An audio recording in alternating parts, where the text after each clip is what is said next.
I'll wait for you guys. Don't mind the garden.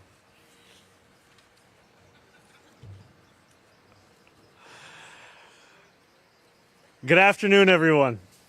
Today, Rama and I feel lucky to participate in a ritual that so many New Yorkers have experienced at various meaningful moments in their lives, beginning a new chapter by moving to a different part of the city that we call home. We are so grateful to all of those who have already welcomed us to the Upper East Side, and I'm delighted to be back in the borough where I grew up, within walking distance of many of the museums that I went to as a teenager in this city.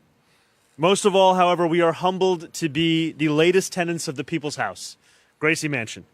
This is a remarkable home with a remarkable history of belonging to the people of this incredible city. Gracie has lived many lives. This property has hosted ice cream and concession stands, public restrooms for visitors to the East River Park, a museum for the public run by the Parks Department, English language classes for immigrants, community sewing and carpentry workshops, and storage for the Parks Department. And that legacy is not one that should be relegated to the past. I want Gracie to continue to belong to the people, to be accessible to the people, and to be shaped by the people. And while there is no security deposit being put down today, Rama and I intend to strive each day to be the best possible custodians of this beautiful home, because we know that we are only its temporary occupants. That doesn't just mean a new coat of paint. It also means being intentional about how this historic property represents the civic fabric of this city, being thoughtful about how we steward this space and opening it up to New Yorkers who are not often the ones who get to visit such a place as this. Above all, while I may be changing where I rest my head at the end of every evening, I will not be changing anything about how I interact with the incredible New Yorkers who call this city home. I will remain in the streets surrounded by the people I have the great privilege of serving. I will continue to take the subway, ride the bus, get on a city bike, and I will never close my ears to the concerns and the opinions of New Yorkers. So for the first time, but certainly not for the last, on behalf of the First Lady and I, welcome to Gracie Mansion. Thank you.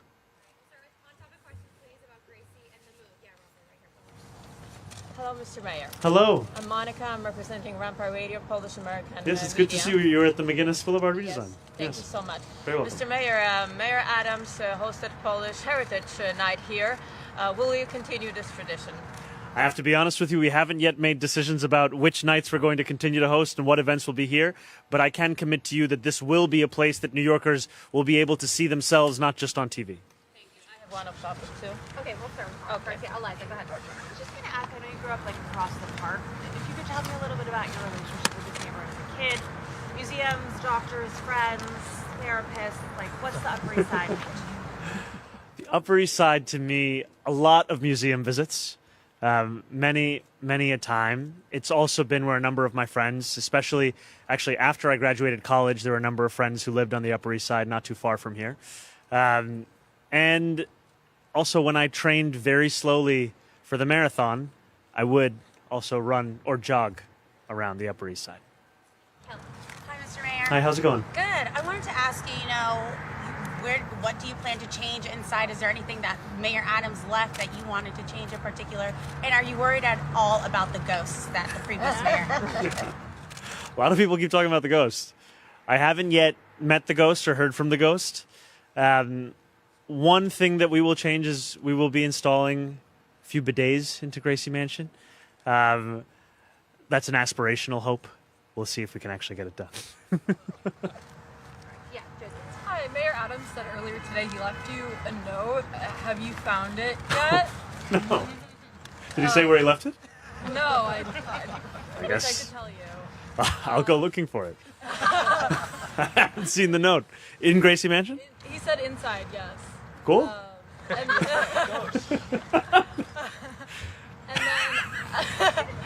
I know you've talked about getting a cat. Yeah. Are you? I am currently getting my allergy shots so that I can fight off my allergy to cats. And that's the hope. Yeah, Morgan. Hi, Mr. Mayor. Hey, Morgan, how's it going? Good.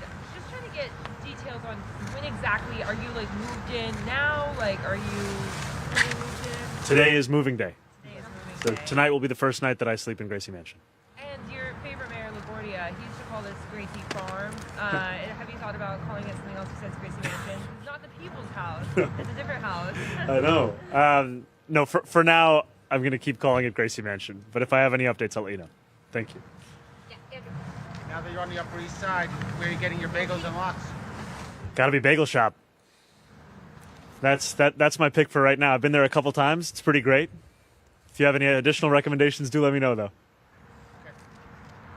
And then Andrew, go ahead. Yes. Hey, I'm just wondering, when you refer to this as the people's house, how do you anticipate Gracie Mansion being available to the public? For example, Mayor Bloomberg didn't live here, would occasionally host functions here, but it's still not something that's particularly accessible or available to people in New York City. So have you thought about that at all in terms of how people can access this?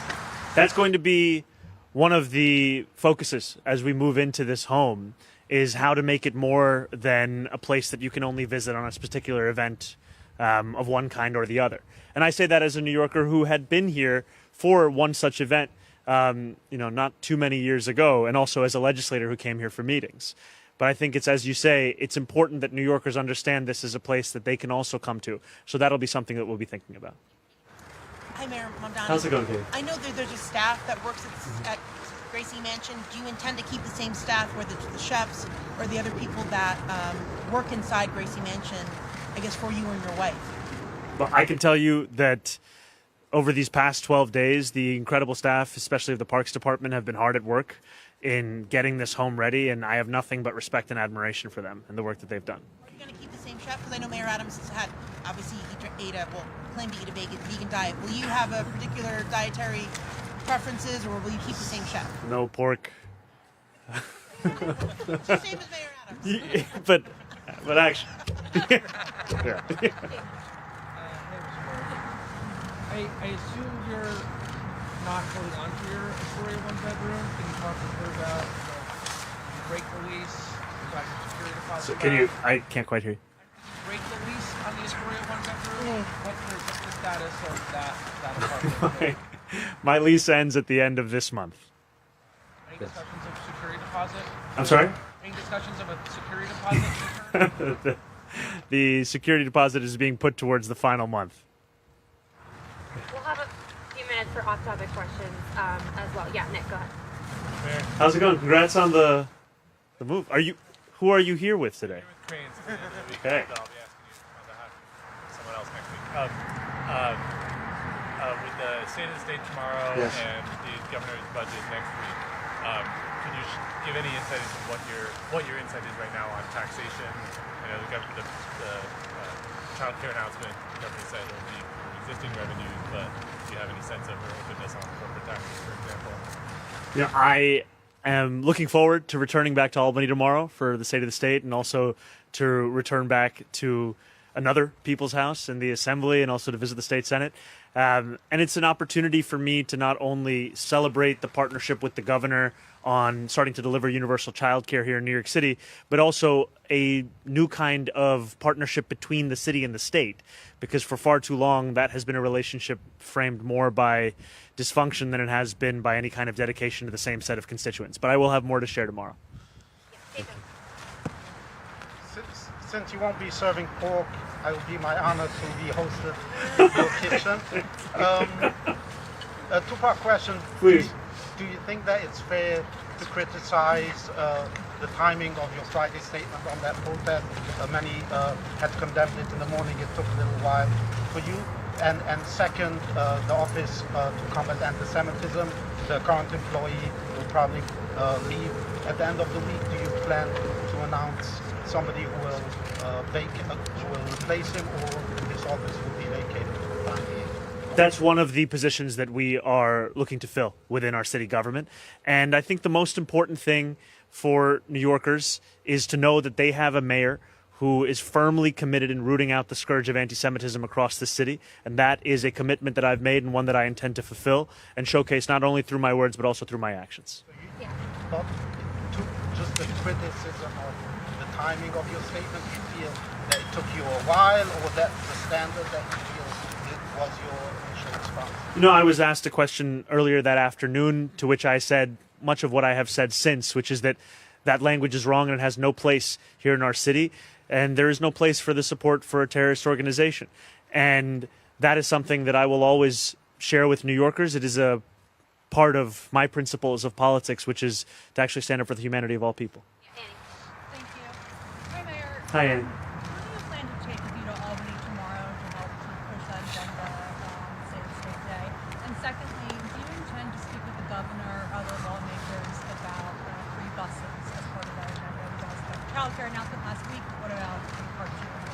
I'm going to be speaking with legislative leaders and legislators, as well as the governor, about the entirety of our affordability agenda and the fiscal health of the city. And I'll be going up with a few members of my team. We're finalizing the exact specifics of who it will be, but we will, at the very latest, you'll see them tomorrow, but we may tell you in advance. Yeah, go ahead. Hey, good afternoon, Mr. Mayor. How's it going, sir? Good, thank you. A pair of Staten Island churches saw acts of vandalism in recent weeks. Early reporting have indicated the individuals who committed those acts had some mental health issues. I just wanted to see if you would like to comment specifically on those acts of vandalism, if you've seen them, and if you could give us an update on what's going on with the Department of Community Safety. I haven't seen them as yet, so I'll give you a comment once I have, but thank you for flagging that for me. That's something that my team and I will follow up on. And the Department of Community Safety continues to be a focus for us, and we've been holding interviews for high-level positions within it. And it is all a reflection of the fact that we need to create a means by which police officers can focus on policing and that we can actually address the now more than 200,000 calls they receive on an annual basis tied to the mental health crisis. Thank you, boss.